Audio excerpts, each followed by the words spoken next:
Welcome to Solanki education digital. કેમ છો બાળકો? ચાલો આજે આપણે શીખીશું ધોરણ 5 ગુજરાતી સદ્યપોથી પાઠ છે 5મો, ધોયો અને ખાધો। મૌખિક વાતચીત, મેથી પાક। પહેલું, વાર્તામાં તમને ક્યારે મજા આવી, ક્યારે હસવું આવ્યું? તો અહીંયા જવાબ નથી આવતો એટલે હું નોટમાં લખી બતાવીશ।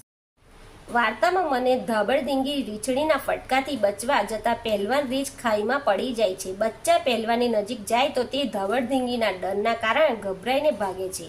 એક માંદા બચ્ચું પહેલવાનને 3 તમાચા મારીને જતું રહે છે। તે વખતે પહેલવાન મનમાં તેને બીજી ધાબળધીંગી કહે છે।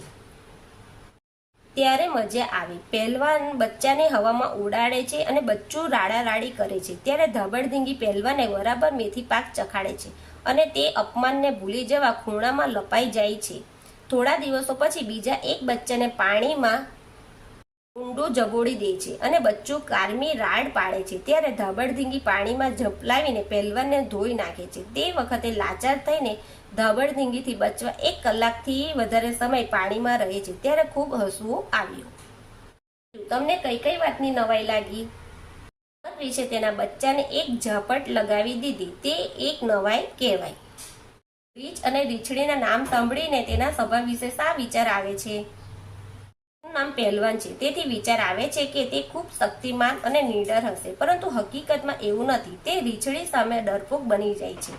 રીંછણીનું નામ ધાબળધીંગી છે તેથી વિચાર આવે છે કે તે ખૂબ જ તોફાની મસ્તીખોર હશે, પણ તે રીંછ સામે જનૂની બની જાય છે। વાર્તામાં કઈ કઈ ઋતુની વાત છે તમને કેવી રીતે ખબર પડી? વાર્તામાંથી શોધીને કહો। વાર્તામાં શિયાળો, ઉનાળો, વસંત, શરદ ઋતુની વાત છે। મને વાર્તામાં આવતા નીચેના વાક્યો પરથી ખબર પડી। માંદા રીંછને વનમાં કોઈ એવી જગ્યાએ છુપાઈ જવું પડે છે કે જ્યાં કુટુંબના વડાનો ભેટો થાય જ નહીં। બચ્ચાને લઈને શિયાળો ગાળવા તે માંદા રીંછ શરદમાં નોખું રહેઠાણ ગોતી લે છે। શિયાળામાં ધાબળધીંગીને 3 બચ્ચા આવ્યા। ઉનાળામાં એકવાર સરસ મજાની સવાર હતી ત્યારે તે માંદા રીંછ નીંદરમાં પડી ગઈ। શિયાળો આવ્યો, રીંછોએ જમીનમાં ખાડા ખોદી લીધા। શિયાળામાં ધાબળધીંગીની માતૃવૃત્તિ બહુ જ જોરદાર નહોતી રહી। વસંતમાં કુટુંબમાં કશા ગંભીર ઝઘડા ન થયા। રીંછનો દેખાવ અન્ય પ્રાણીઓ કરતાં ક્યાં જુદો પડે છે? રીંછનો દેખાવ એના શરીર ઉપરથી જુદો પડે છે। એને ઝાઝા મોટા પ્રમાણમાં વાળ હોય છે। પ્રશ્ન 6, રીંછના કુટુંબ અને માણસના કુટુંબમાં શું સરખું હશે, શું જુદું હોય છે? રીંછના કુટુંબ અને માણસના કુટુંબમાં એ સરખું હોય છે કે રીંછના કુટુંબમાં માં તેના બચ્ચાને સાચવે છે અને માણસના કુટુંબમાં માં તેના બાળકને સાચવતી હોય છે। અને જુદું પડે છે કે માણસના કુટુંબમાં પિતા પણ એટલી જ દેખભાળ કરે છે, જ્યારે રીંછના કુટુંબમાં એના પિતા નફરત કરે છે। 7, નર બચ્ચું મોટું થયા પછી પહેલવાન જેવું બનશે કે જુદું? કેમ? નર બચ્ચું મોટું થયા પછી પહેલવાન જેવું જ બનશે, કેમ કે નર રીંછને પોતાના નવજાત બચ્ચા ઉપર સખત નફરત હોય છે। નર રીંછને તેના બચ્ચા સાથે સંપ હોતો નથી। નર રીંછ બચ્ચાને શા માટે મારતો હશે? નર રીંછને એવું લાગતું હશે કે એની સત્તા પાછી છીનવાઈ જશે એટલે તે બચ્ચાને મારતો હશે।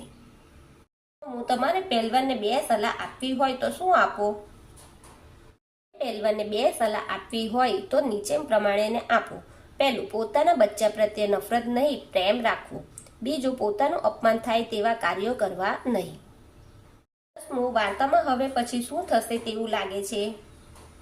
હવે બચ્ચા પોતાનો બચાવ જાતે સરખી રીતે કરી લે છે, તેથી પહેલવાન બચ્ચાને હેરાન કરવાની હિંમત કરશે નહીં અને બચ્ચા પોતાનું જીવન શાંતિથી જીવશે।